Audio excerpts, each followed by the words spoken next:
All right, political analyst Sethulego Matebesi from the University of the Free State joins us now for more on that story. So what do you make of this? Just more divisions? Hi, good evening, Ramkissoon, and good evening, South Africans. Yes, it was definite.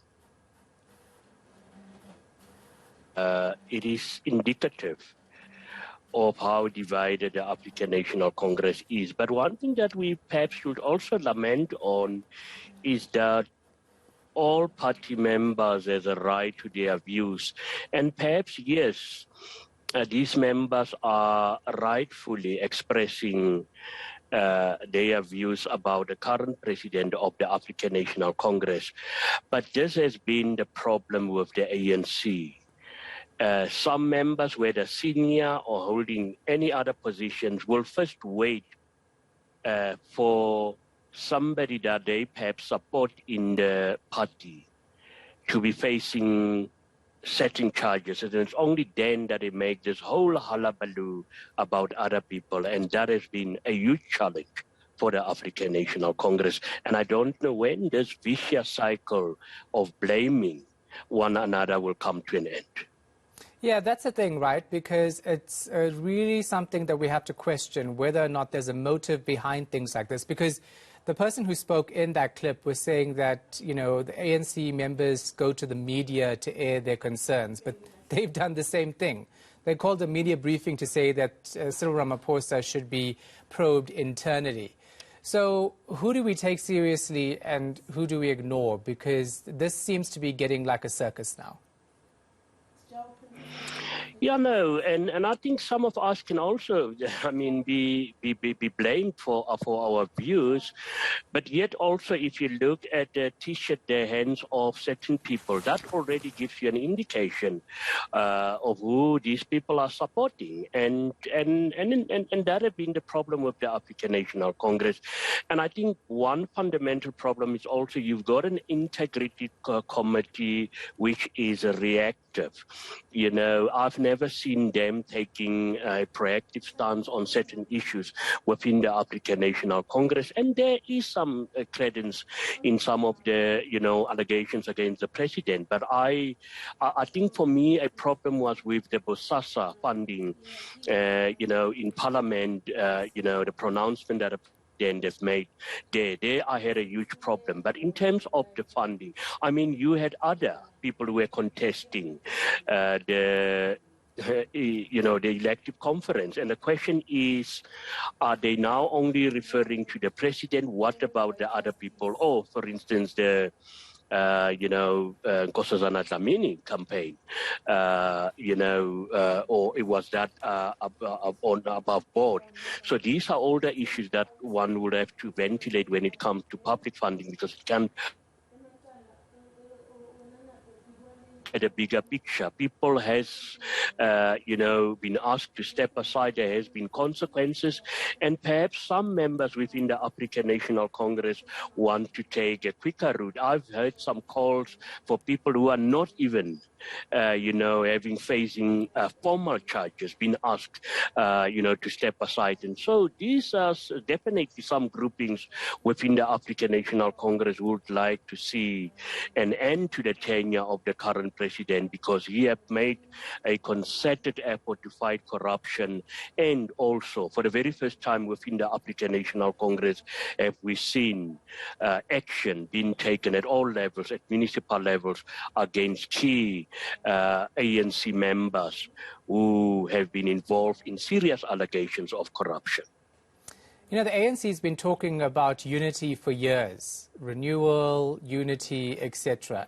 That's not happening because it seems like the divisions get deeper by the month within this organization that's actually governing South Africa. Is there any hope of unity for this party, given the fact that you have so many or politicians rather, trying to be in power?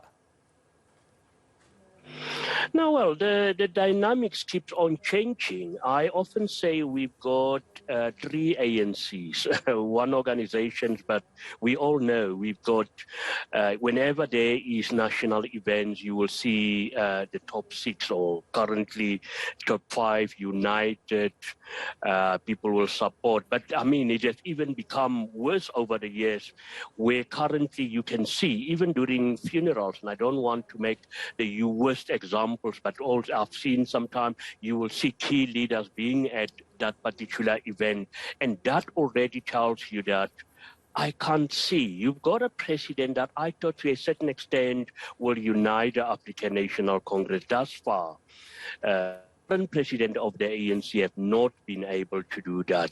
And for me, I strongly believe that this is also, once again, something that we will see continuing in future, and especially if you get a new leadership during the next elective conference, or even if President Cyril Ramaphosa gets a second term, you know, to bed, because the problem is not about leading the organization. The problem is not about providing services to South Africans and consolidating our democracy. The problem is a huge contestation around getting access to power and access to personal dominance of certain groupings within the African National Congress. And organization and the South African electorate have been providing the ANC with one opportunity after another. And it is up to this glorious organization to rid itself of all these shenanigans. But I can't see that this will happen overnight. Yeah. One last question, because we are losing a connection to you. How does this affect voters? Because President Cyril Ramaphosa said just recently that from his engagement with South Africans, that they want them to sort out their issues and try to unite. Does this mean that voters will think twice before they, put that X next to the ANC or any of its candidates come this election, or does it not matter? No, it really doesn't matter. You just have people who love the ANC, irrespective of the challenges that a party face. And you should also understand it's a party who is the face of the government, and we have already seen. And I don't want to associate the ANC with that, because some ANC officials have said during election times it doesn't mean that the government suddenly now has to stop what they've been doing. But I mean, if you come and offer Matebesi, who did not have access to a slice of bread for the past 3-4 days, and suddenly I'm getting that gives me hope. So people still believe in the African National Congress. But we have also seen what happened during the previous elections in your urban areas, where voter turnout will be very determined. When it comes to the outcome of these elections. Once again, one should not rule out, the negative outcomes or impact that some of these protests around party nominations that we have seen in areas such as Tshwane and other provinces. Strongly believe that that would have a huge impact on the outcome, and especially the electoral support for the African National Congress. All right, pleasure talking to you. Appreciate it. That was political analyst Sethulego Matebesi.